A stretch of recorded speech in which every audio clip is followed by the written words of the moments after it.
My name is Esther Wasagali, and I'm coming from Anti-Corruption Coalition Uganda. We are implementing a one-year project in Katakwi on issues of enhancing women councillors' capacity, okay, to demand for accountability, to be able to talk about issues that affect them in their communities.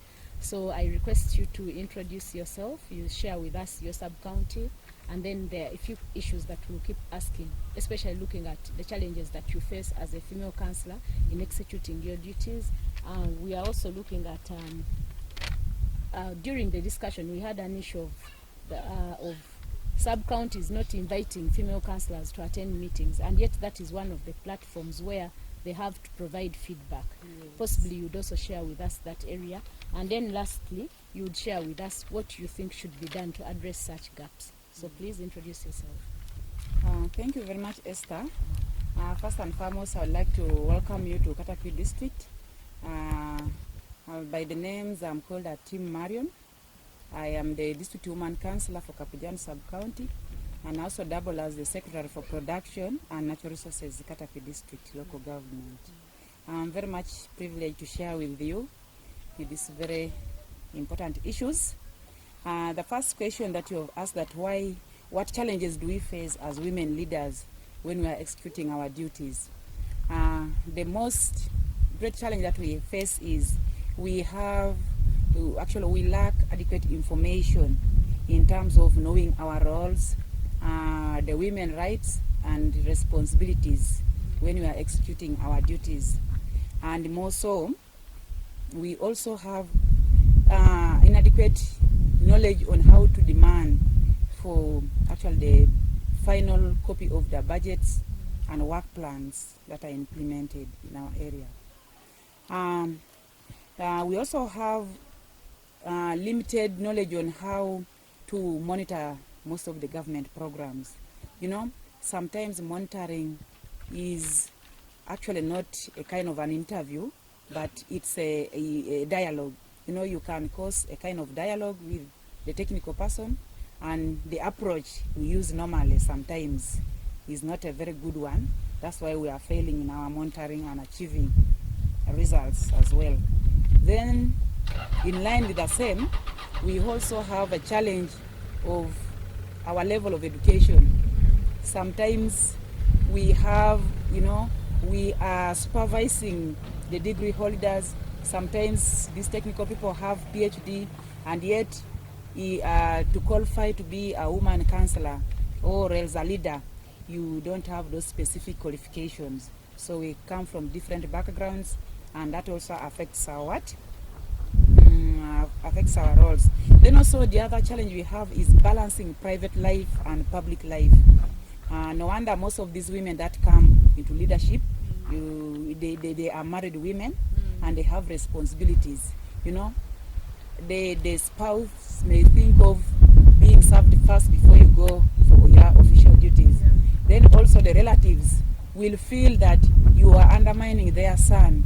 And it's common for us here in Teso that once you're married, you're supposed to be below everyone in the clan. And yet that is not the issue.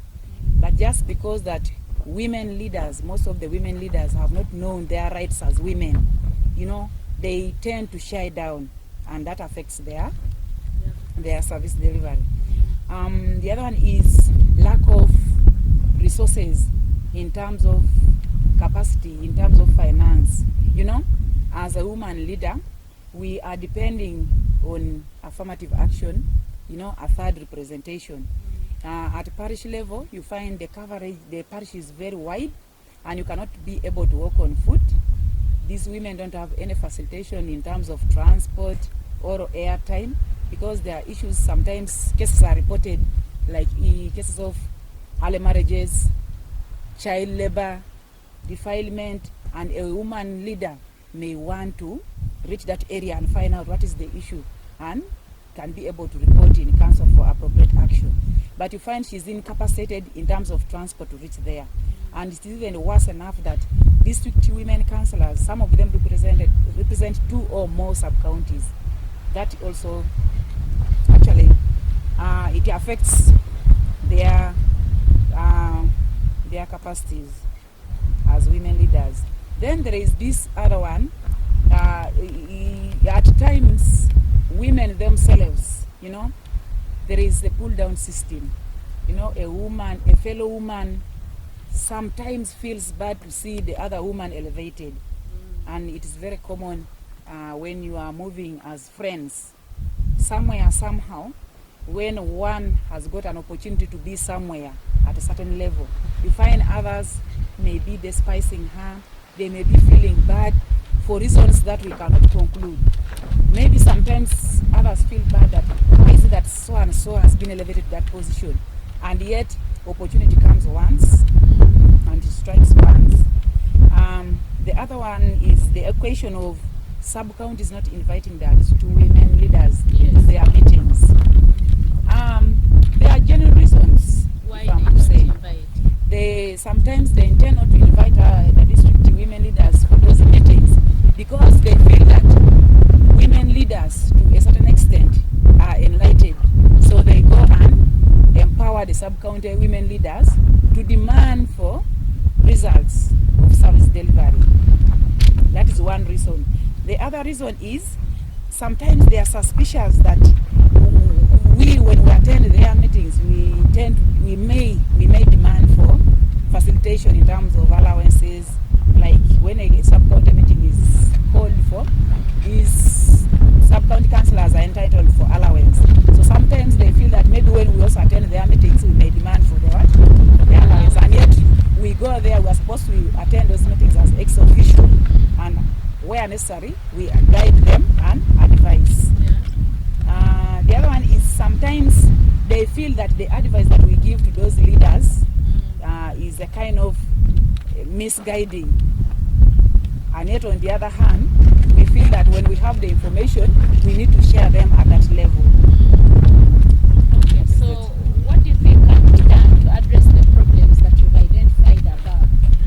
Like the challenges that the women councillors face? First and foremost, as a district local government, we lack resources, but I was of a view if women, when they come into leadership, if their capacities were to be built constantly, instantly, leaders come and go.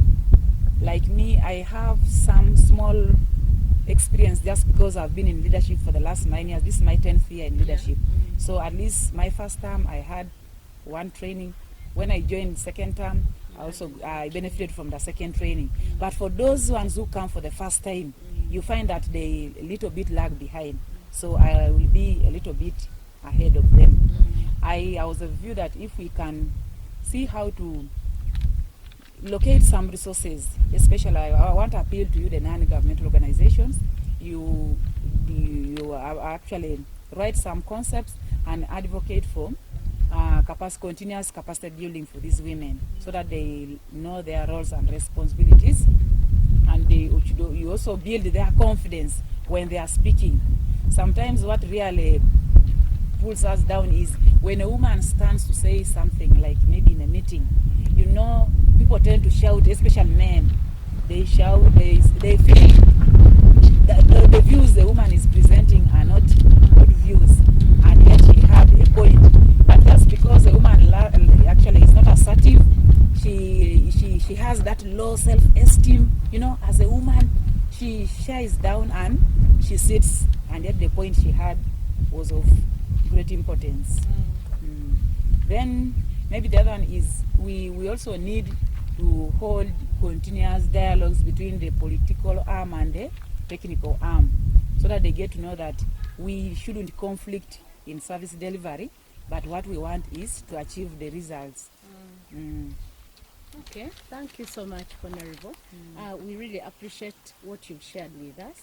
I take note that we need to change attitude of our people, so that they do not actually undermine the women, because any woman who stands up to speak then speaks on behalf of all the citizens. I also note that we need to have refresher trainings for some of these councillors.